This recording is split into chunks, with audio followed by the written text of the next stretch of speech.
things just got really interesting between Donald Trump and Ron DeSantis. Welcome back to Passionate Take. On today's show, I will mention and we will discuss about the Republican side as we head into 2024, the presidential election. You know that President Trump has already officially announced he will run for president in 2024. A lot of people are excited about this. His supporters are ecstatic. Donald Trump will seek to return to the White House. But also, Ron DeSantis has been in the news a lot recently.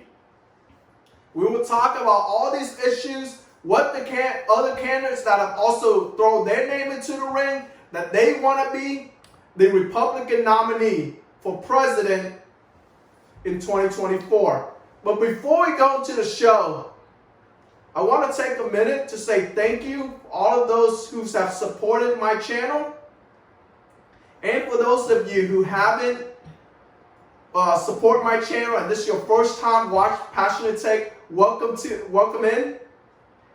I know you will have a great time. When you come on my show, I will give you 100% honest truth about politics, what's going on in our country. Also, the show is not unscripted. I will not take any one position on either candidates. I will mention it to you so that you, on election day, when you go to a polling location, you and your family can decide who should be the next leader to lead us to prosperity in the United States. So when you watch my show, you will be informed, you will be entertained, you will learn things. And I really just want to invite you to my show. So like I said, thank you for those that have already supported my channel. For those of you who haven't, please take a second to hit the subscribe button. Also hit the bell notification so every time I upload new content, you are notified. The Republican side of the candidates that are going to run for president in 2024. Officially, we have 4 candidates on the Republican side. Okay? Donald Trump being the headliner. He is the 45th president, and you know Donald Trump has been in the news a lot recently. Okay?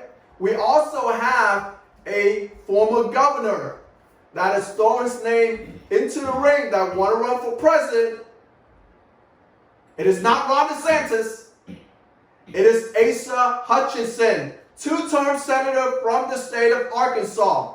But before I go to Hutchinson, I want to talk to you specifically about Donald Trump and what has been going on with everything that's surrounding the former president. You know that Donald Trump has been criminally indicted by Manhattan DA Alvin Bragg. For the first time ever in the history of the United States, 246 years, Donald Trump is the first former president to be criminally indicted. The reason why I bring this up is because when you look at through the lens of nonpartisan, you can't help but realize and see what is going on here and what they charged the former president with 34 felony counts. No misdemeanor, 34 felony counts in Manhattan, dealing with hush payment money to a porn star. So now they are going to charge him. They're going to indict him. But if it's a federal campaign violation, this is something that the DOJ, Department of Justice, or the FEC, the Federal Elections Commission, should look into. But they decide not to pursue charges. But we have Alvin Bragg, a district attorney in Manhattan, that's going to charge the former president. I want to give you other context in this. The former DA of Manhattan, Cy Vance, did not charge Donald Trump for this crime, right? But now we have a DA in Bragg who who's going rogue. He ran on the promise that he's going to charge Donald Trump. And he did. He's charging, and he was able to convince a federal grand jury to charge the former president. That is astonishing news. But you know what's even more astonishing? We know Republicans are going, the GOP, people in Capitol Hill, people that are senators, governors, that are siding with the former president, we know they're going to be upset about this. Because he is the leader and the former leader of their party. They're going to stand with him. But you know what is interesting? And what I say is even more astonishing? There are Democrats that says it's a weak case. And it is. For example, former FBI Director Andrew McCabe, who took over, who became FBI Director after the disgraceful firing, and he really did, towards the end, he was not doing what's right for the country. That is James Comey. So Andrew McCabe, who's now a contributor to CNN, said, it's a weak case. Where is the second crime? So what they are charging with Trump is intent to defraud with intent to commit another crime. What is the second crime? Andrew McCabe doesn't know. The New York Times, the Washington Post, not exactly news media outlets that are nice or that are friendly to the former president, Donald Trump, they have come out and said this is a weak case. They thought there will be more. So you see, Donald Trump is constantly under investigation, but what man had DA Alvin Bragg and the federal grand jury, they charging the president. This is a weak case. He also has to deal with the classified documents that I took back to Mar-a-Lago, what happened with January 6th, that led up to January 6th. Special counsel Jack Smith is looking into that. Those cases could be more problematic for the former president. Also, in Fulton County in Georgia, they are talking about how Donald Trump pressured Secretary of State and Brad Raffensperger into finding him the votes he needed to win the states. But those haven't been charged. But the hush money payment that happened 7 years after the fact, he has been charged for that. And you wonder why. And you're asking me, and you say, well, why do people do not have faith in the justice system? Because there's a two-tier justice system in the United States. Okay? When you have people, elected officials that come out from both parties says this is politicized, you know there's something seriously wrong here. Why? If it was a federal elections violation, the federal government should have charged the DOJ, the FEC should have charged Donald Trump. They didn't. But now we have a local prosecutor going out of his way and charging the former president. But you know who benefit from this, right? Donald Trump. Now you say, why would Donald Trump benefit from this? He does not want to be criminally indicted. That is a fact. However, when you use the justice system to weaponize this justice system to go after your political opponents because you deem him as a danger or as a threat to democracy, everyday American citizens see what this is. This is weaponization of our justice system, and they are not going to stand for it. They are going to support Donald Trump. This is going to galvanize his base. Okay? They're upset about this. And Donald Trump's supporters are going to say, we got to support him. We're going to support him at the ballot box, not only out the street, going to his rallies. If you watch one of my episodes before, when Donald Trump ran in 2016, and I'll say this to you, he was like a rock star. Anytime he go into any arena, into any different cities, he would go through any different venue, thousands and thousands of people would show up to support Donald Trump. They want to hear him speak. They want to hear him talk. They want to hear what he has to say. His vision is for America. So this is just going to galvanize his supporters. They're going to support the president even more. And you know who's not happy about this? It's Ron DeSantis. And why? You said, why would Ron DeSantis not be happy about this? Ron DeSantis is not running for president. He hasn't announced yet. Mark my words. Ron DeSantis, the governor of Florida, will enter the 2024 presidential race. Okay? The first presidential debates on the Republican side will happen in August. DeSantis does not feel he has to do anything right now, but behind the scene, he's visiting New Hampshire, he's visiting Iowa, and we know how important those states are, not only in the primary, but also in the general election. He's fundraising all over the place.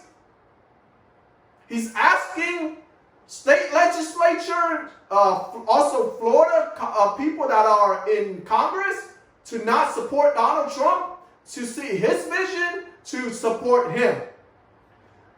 So Ron DeSantis will enter this race, and I'm sure when the indictment came down on Donald Trump dealing with the hush money payment in Manhattan and the Manhattan DA Alvin Bragg, he must have sat with his wife and his kids. He probably say to his wife, Casey, you see what's happening here? Why did this DA do this? Why did Bragg do this? What is he trying to accomplish here? Is he trying to ruin my campaign?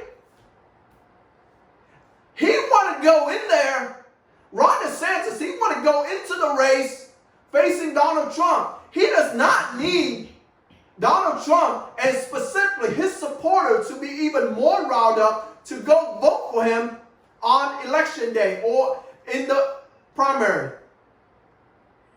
That is just one more thing Ron DeSantis and I'm sure his wife, Casey, says, honey, I don't want to see this. I want to go in on that chance when we go around the country, and I'm debating him on stage, that we have both done his thing as president, I've done my thing as governor, but I don't need his supporters to get even more riled up and encourage other people to support Donald Trump because he is being targeted by the justice system. So you see, Ron DeSantis cannot be happy. He is so upset with this. Okay? And you know Ron DeSantis? Let me mention this about him. The reason why, you also notice Donald Trump has been attacking Ron DeSantis a lot recently. Why is he doing that? Why is he attacking somebody who haven't entered the race? Why does he attack Nikki Haley, the governor of South Carolina, also UN ambassador? Why does he attack Asa Hutchinson, the former governor of Arkansas? Now you say Hutchinson just got in the race, so he's taking his time. But why haven't he just attacked Nikki Haley? Why does he keep going out of his way to attack? If he's going to attack other people, he's going to attack them. Why does he attack Mike Pence? But he's focusing on one individual, and he's attacking him relentlessly. He's attacking him pretty much every other day. Ron DeSantis. Because Ron DeSantis posed the biggest threat to Donald Trump capturing and getting the Republican nomination. And he knows this. That's why he's going out and attacking Ron DeSantis. But Donald Trump, you know this about him. He is all about loyalty. And he feels that Ron DeSantis owed him. He feels this. He said, I helped you to get to the governor's mansion. Okay? You were down the poll against Adam Putnam in the primary. I helped you. He said, we went on Sean Hannity and said this. Donald Trump said, when Ron approached him to ask him for his endorsement, he said, Ron, you know something?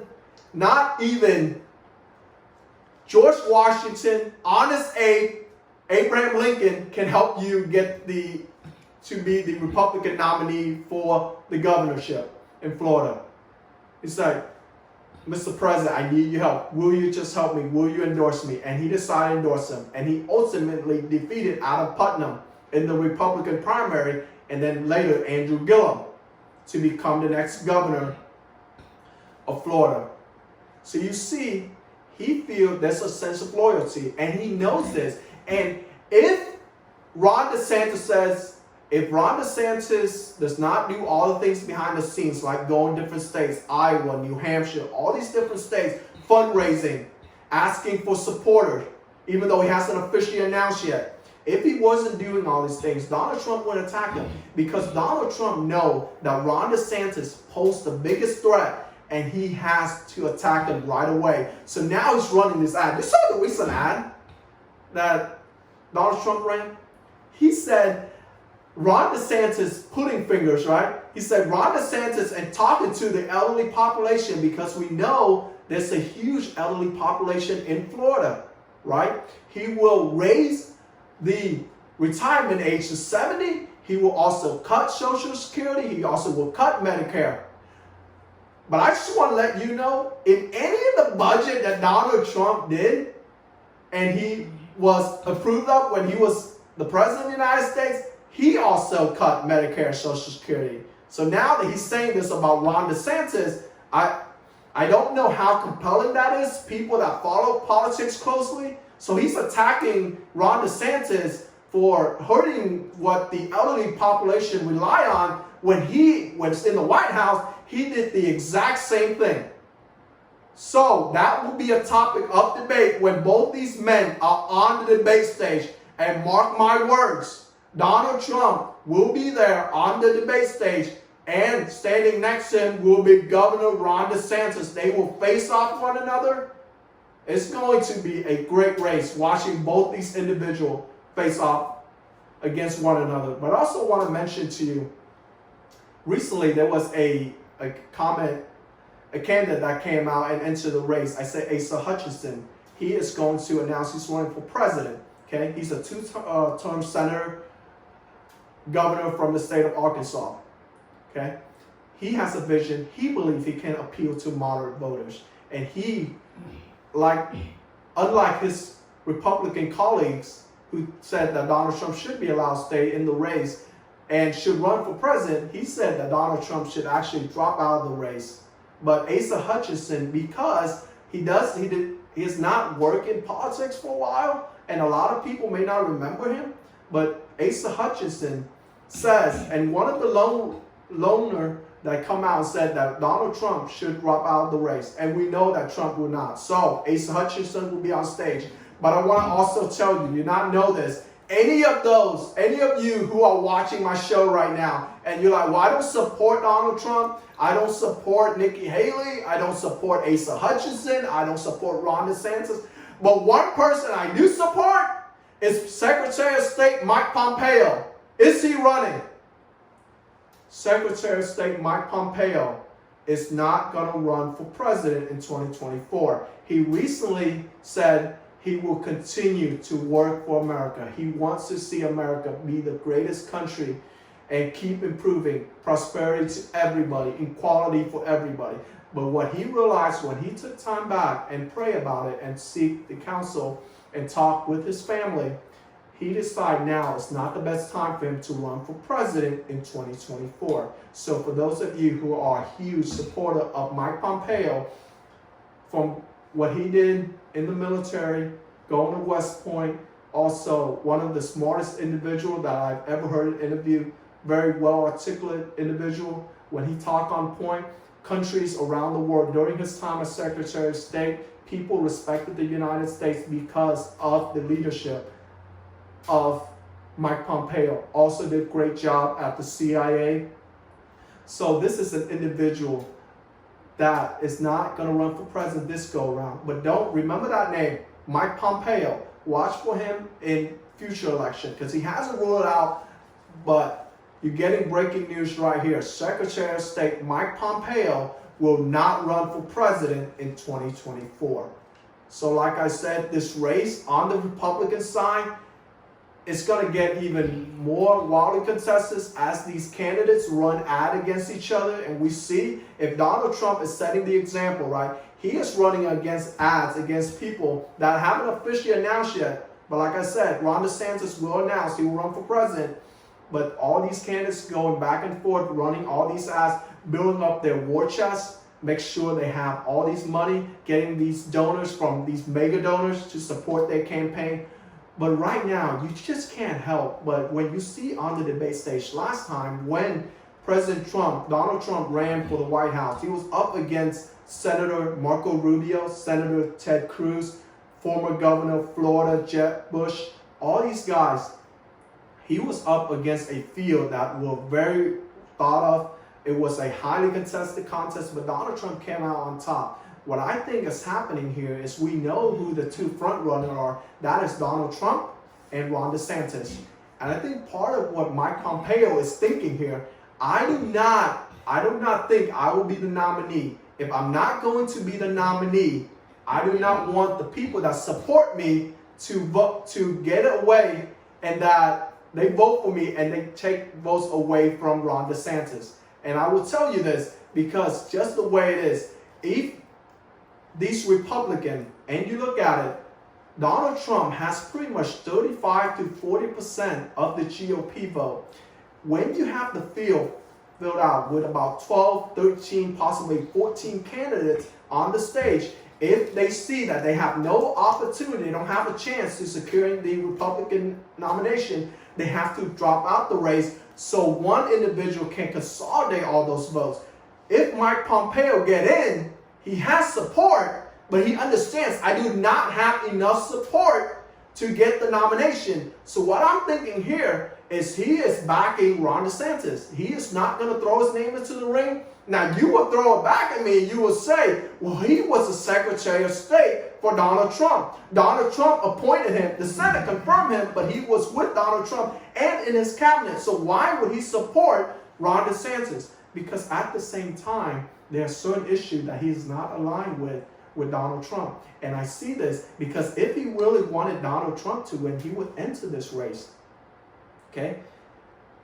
When you get down to it, and like I said, we're going to definitely talk a lot more about this. Other breaking news, sometimes we will have news that we wouldn't even think of.